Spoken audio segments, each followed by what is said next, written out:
This isn't a warning video, it's a reality check. The Phoenix area can be an incredible place to live, but only if your expectations match how the city actually functions. Most buyers never get that explanation until it's too late. A lot of people move to the Phoenix area chasing a better work-life balance. They picture more sunshine, more space, and more freedom. They imagine leaving behind those stressful commutes, packed schedules, and a lifestyle that just feels super rushed all the time. And in many ways, Phoenix can deliver just that. And here's the part that surprises people. Work-life balance here in Phoenix is highly location dependent, and most buyers misunderstand what that actually means. They assume they simply move here, improving their life just happens automatically. And they think that the climate, the space, and the lifestyle do all the work for them. But Phoenix doesn't simplify life by default. It amplifies your choices. If your location supports how you already live, Phoenix feels easy. If it doesn't, Phoenix can feel like it's exhausting super quick. Today, I want to talk about the truth between Phoenix work-life balance and why buyers so often get it wrong, and how location quietly determines whether life living here feels freeing or draining. This isn't about saying Phoenix isn't a great place to live. It is, but only if that location matches the reality of your day-to-day life. Most buyers moving to Phoenix assume that the work-life balance is a feature of the city itself. They believe the lifestyle comes bundled with the zip code that you choose. And that assumption is where those problems begin. Phoenix is not just a single experience. It's a massive, spread out metropolitan area made up of dozens of very different daily realities. Two people can live in Phoenix, work similar hours, and have completely different quality of life depending solely on where they live. And that's the part most buyers don't understand until they move. Buyers often assume that because Phoenix looks open and spacious, life will just automatically slow down. But space doesn't equal simplicity. Sometimes it does the exact opposite.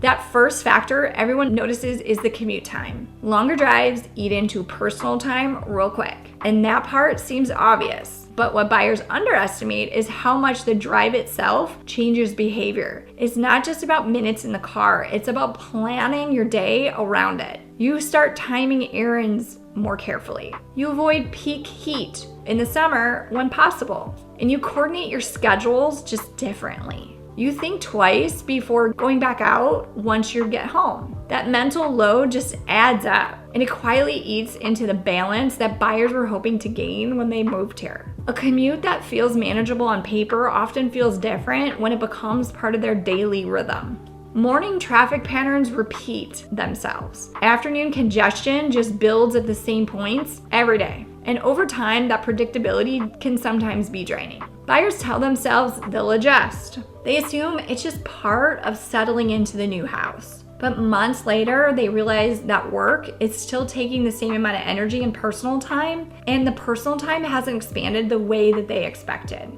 Another misunderstood piece of that work-life balance is accessibility. Most people define balance as getting home earlier, but that's only one piece of the equation. Work-life balance isn't about just being home. It's about how easy life is once you're there. Can you run a quick errand without becoming a whole production? Can you be spontaneous on a weekday?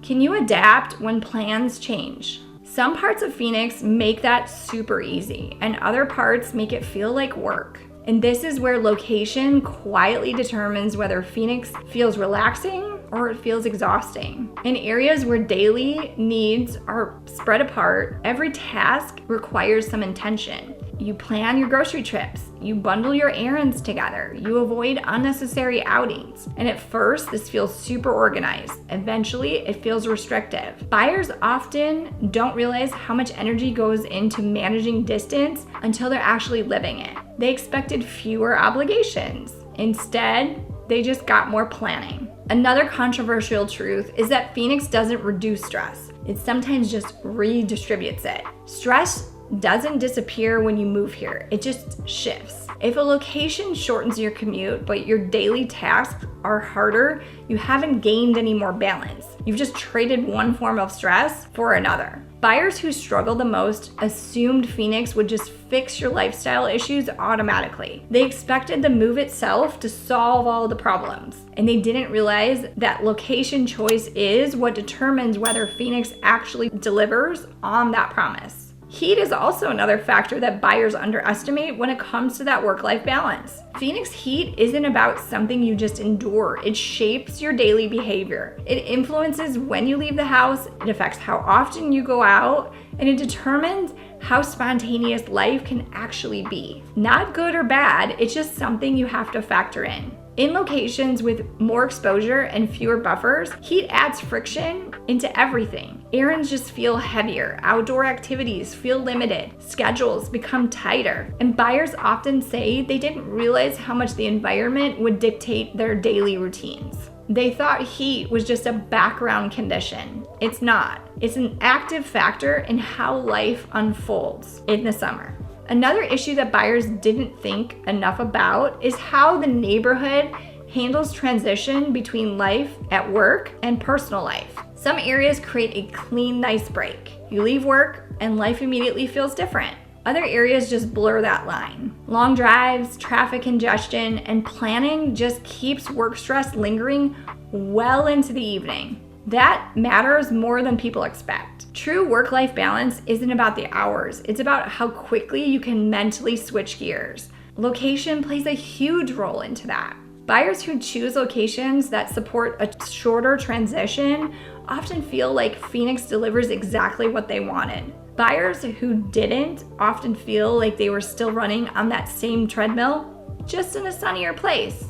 Another controversial truth is that bigger homes don't necessarily improve balance. The space sounds super appealing, and more space often does come with more distance, and distance requires more time and energy. Buyers often assume that a larger home automatically equals a just better lifestyle. But if your home requires a longer drive to get there, more planning, balance doesn't improve. It looks better on paper, but the work-life balance is also affected by how often you leave your neighborhood. In some locations, everything is nearby. In others, almost nothing is. That difference shapes your daily life.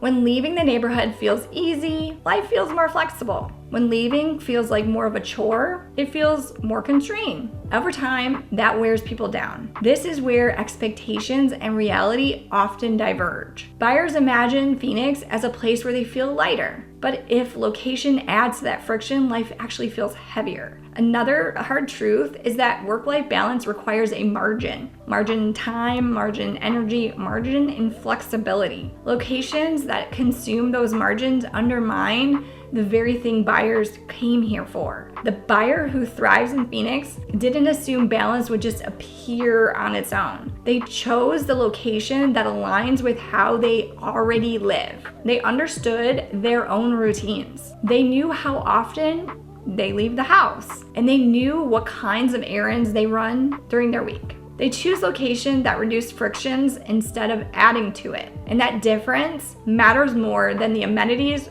or the square footage. Buyers who struggle often realize too late that the location requires just constant effort, and they feel busier even though they shouldn't. They feel drained even on those lighter days, and they wonder why Phoenix doesn't feel as freeing as they originally expected. The answer is always the location. Phoenix rewards those intentional choices. It punishes assumptions. And if you choose a location that supports your routines, the Phoenix area feels open, flexible, and super enjoyable. If it doesn't, Phoenix can feel super demanding. Work-life balance here isn't just automatic, it's designed. And most people don't realize that until after they move. The truth is that Phoenix offers incredible lifestyle potential, but it doesn't deliver it evenly. That location determines whether that potential becomes an actual reality. The buyers who are the happiest long-term didn't chase the idea of balance. They built it intentionally through location choice. They prioritized ease over the hype, and they chose function over appearance. They value how life feels on a Tuesday afternoon, not just on a sunny weekend. If you're considering Phoenix for a better quality of life, reach out before you choose your location. Getting that part right determines everything else, and it can be the difference between the Phoenix area feeling like the reset you hoped for, or just another place where life feels harder than it should. If you're still in the planning phase of your move, that's the best time to have this conversation with us. Reach out before you choose a location, not after.